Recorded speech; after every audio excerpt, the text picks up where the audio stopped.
বাবা কি জানেন?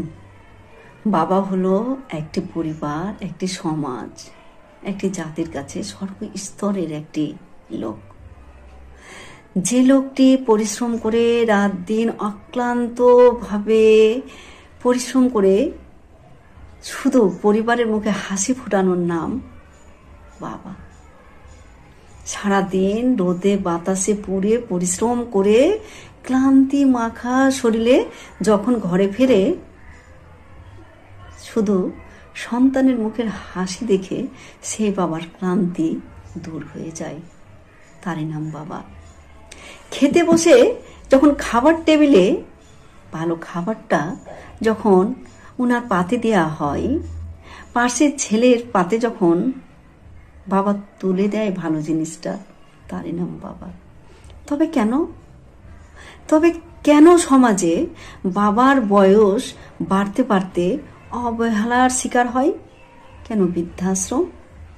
কেন বাবার সম্মান ক্ষুণ্ণ হয়?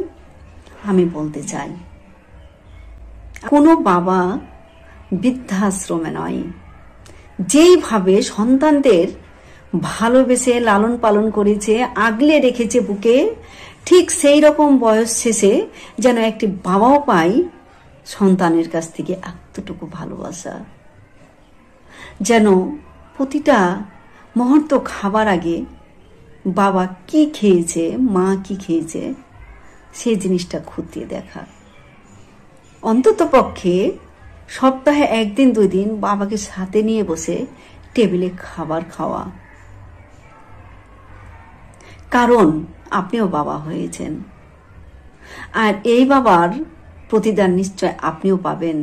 তাই আপনি বাবাকে শ্রদ্ধার চোখে দেখেন, আপনার সন্তান আপনাকে দেখে কিছুটা শিখবে।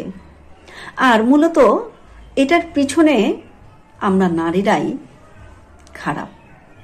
একটি মেয়ে যদি হাজবেন্ডকে প্রতিনিয়ত বাবা মাকে সম্মান করতে বলে, একটু যদি আদরের সুরে কথা বলতে বলে, তবে আমাদের পরিবারে, প্রত্যেকটা পরিবারে শান্তি বিরাজমান।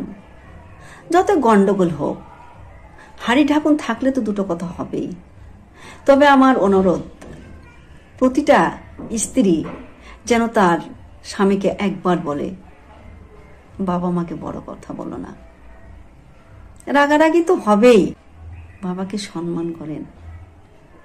বাবাকে সম্মান করলে আপনিও বাবা হিসাবে স্বীকৃতি পাবেন সমাজে। ধন্যবাদ।